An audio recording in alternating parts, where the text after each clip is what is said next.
അപ്പം നമുക്കിന്ന് double crochet പഠിക്കാം. ഡബിൾ ക്രോഷ്യ ചെയ്യാനായിട്ട് ഞാൻ കുറച്ച് ചെയിൻ സ്റ്റിച്ച് ചെയ്തെടുത്തിട്ടുണ്ട്.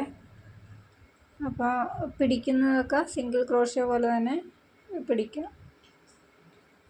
അതിനുശേഷം നമ്മൾ ത്രെഡൊന്ന് ചുറ്റിയെടുക്കണം. ഈ നീഡിലിന് ത്രെഡൊന്ന് പതുക്കെ ചുറ്റിയെടുത്തിട്ട് അവിടെ ഒരു വിരൽ കൊണ്ടൊരു സപ്പോർട്ട് കൊടുക്കണം. അതിനുശേഷം നമ്മൾ ഒന്നാമത്തെ ചെയിനിലല്ല ചെയ്യുന്നത്, ഒരു 2 ചെയിൻ വിട്ടിട്ട് മൂന്നാമത്തെ ചെയിനിലോട്ട് നീഡിൽ കടത്തണം. നീഡിൽ കടത്തി വീണ്ടും ത്രെഡിനെ ചുറ്റി ആ നീഡിൽ കടത്തി ഹോളിൽ കൂടെ പുറത്തോട്ടെടുക്കണം. അതിനുശേഷം നമ്മൾ 3 കൂടെ ഒന്നാക്കില്ല, ആദ്യം നമ്മൾ 2 ലൂപ്പ് ഒന്നാക്കും. 2 സ്റ്റെപ്പായിട്ടാണ് ചെയ്യണത്. അതാണ് ഡബിൾ ക്രോഷ്യ. ആ 2 ലൂപ്പിനെ ഒന്നാക്കും. 2 ലൂപ്പിനെ ഒന്നാക്കി വീണ്ടും 2 ലൂപ്പ് കിട്ടി. ആ 2 ലൂപ്പിനെ വീണ്ടും ഒന്നാക്കി. അങ്ങനെ 2 സ്റ്റെപ്പായിട്ടാണ് നമ്മൾ ഡബിൾ ക്രോഷ്യ ചെയ്യുന്നത്.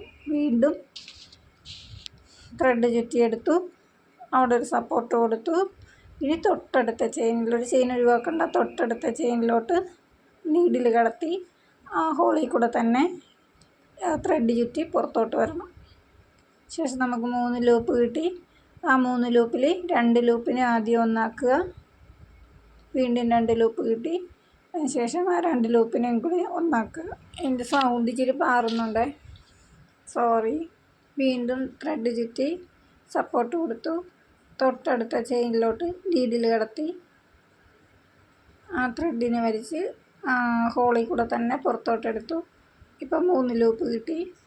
ഇനി ആ 3 ലൂപ്പിൽ 2 ലൂപ്പിനെ ഒന്നാക്കി വീണ്ടും 2 ലൂപ്പ് കിട്ടി. ആ 2 ലൂപ്പിനെയും കൂടെ തിരിച്ച് ഒന്നാക്കി. 2 സ്റ്റെപ്പായിട്ടാണ് ചെയ്യണത്. ത്രെഡ് ചുറ്റി തൊട്ടടുത്ത ഹോളിലിട്ടു, വീണ്ടും ആ ഹോളിൽ കൂടെ ത്രെഡ് പുറത്തെടുത്തു. 3 ലൂപ്പ് കിട്ടി. ഇനി 2 ലൂപ്പിനെയും കൂടെ ഒന്നാക്കി വീണ്ടും 2 ലൂപ്പ് കിട്ടി. ആ 2 ലൂപ്പിനെയും കൂടെ തിരിച്ച് ഒന്നാക്കി. ഇങ്ങനെ ചെയ്ത് പോകണം.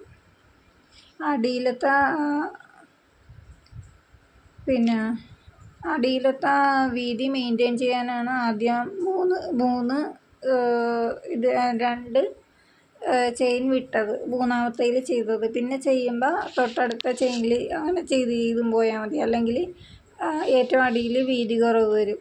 അതുകൊണ്ടാണ് ആദ്യം അങ്ങനെ ചെയ്തത്. ഇപ്പം തെറ്റിപ്പോയി. ഇനി ഇതൊന്നുകൂടെ അഴിച്ചെടുക്കാം. നീഡിൽ വരുന്നില്ല. ആദ്യമായിട്ടൊക്കെ ചെയ്യുമ്പോൾ ഇങ്ങനെ വരും. ഇനിയൊന്ന് നീഡിൽ അഴിച്ചെടുക്കാം.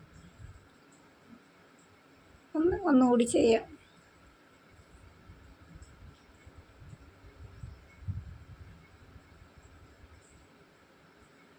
തെറ്റിപ്പോവുകയാണെങ്കിൽ ത്രെഡ് മൊത്തം കളയണ്ട, ഇതുപോലെ അഴിച്ചെടുത്താൽ മതി. വീണ്ടും ത്രെഡ് ചുറ്റി തൊട്ടടുത്ത ഹോളിലിട്ടു, ആ ഹോളിൽ കൂടെ തന്നെ നീഡിൽ പുറത്തോട്ടെടുത്തു. വീണ്ടും 2 ലൂപ്പിനെയും കൂടെ ഒന്നാക്കി. ഇനി 2 ലൂപ്പ് കിട്ടി. ഈ 2 ലൂപ്പിനെയും കൂടെ തിരിച്ച് ഒന്നാക്കി. ഒട്ടും അറിയാൻ മേലാത്തവർ ഇത് കുറേ പ്രാക്ടീസ് ചെയ്യണം, എന്നാലേ കിട്ടുള്ളൂ.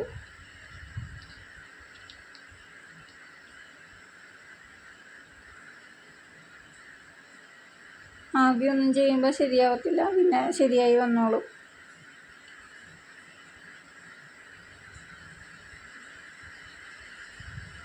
വീണ്ടും ത്രെഡിനെ ഒന്ന് ചുറ്റി സപ്പോർട്ട് കൊടുത്തു, തൊട്ടടുത്ത ചെയിനിലിട്ടു. അതിനുശേഷം ത്രെഡ് ചുറ്റി ആ ഹോളിൽ കൂടെ തന്നെ പുറത്തോട്ടെടുത്തു. 2 ലൂപ്പ് കിട്ടി. ഈ 2 ലൂപ്പിനെയും കൂടി ഒന്നാക്കി.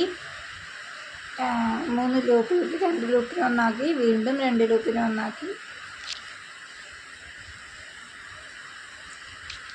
ത്രെഡ് ചുറ്റി അടുത്ത ഹോളിലിട്ടു. വീണ്ടും ത്രെഡ് ചുറ്റി ആ ഹോളിൽ കൂടെ പുറത്തോട്ട് കൊണ്ടുവന്നു. 3 ലൂപ്പ് കിട്ടി. 3 ലൂപ്പിൽ 2 ലൂപ്പിനെ ഒന്നാക്കി. വീണ്ടും 2 ലൂപ്പ് കിട്ടിയതിന് വീണ്ടും ഒന്നാക്കി. ഇങ്ങനെ കുറച്ചധികം ചെയ്ത് ഇങ്ങനെ പ്രാക്ടീസ് ചെയ്യണം, നല്ല കിട്ടുള്ളൂ. ഇനി അടുത്ത ക്ലാസ്സിൽ ഇപ്പോൾ മിക്ക സ്റ്റിച്ചും പഠിച്ചു. ഇനിയിപ്പോൾ അടുത്ത ക്ലാസ്സിൽ നോട്ട് എഴുതി നോക്കാം.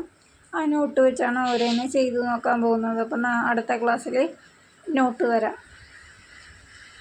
ഇതിപ്പോൾ എല്ലാവരും ഇങ്ങനെ ചെയ്ത് പ്രാക്ടീസ് ചെയ്യുക. ഞാനിപ്പോൾ ഇത്രയും ചെയ്തെടുത്തിട്ടുണ്ട്. ഇനി ഇതുപോലെ തന്നെ എല്ലാം ചെയ്തെടുക്കണം. 1 മീറ്റർ ഒക്കെ ചെയ്ത് പ്രാക്ടീസ് ചെയ്താലേ നമ്മൾക്കിങ്ങനെ ചെയ്യാൻ പറ്റുള്ളൂ. സിംഗിൾ ക്രോഷ്യ പോലെ തന്നെയാണ്, പക്ഷെ 2 സ്റ്റെപ്പായിട്ടാണ് ചെയ്യുന്നതെന്നേ ഉള്ളൂ. അപ്പോൾ അടുത്ത വീഡിയോയിൽ കാണാം. ബൈ.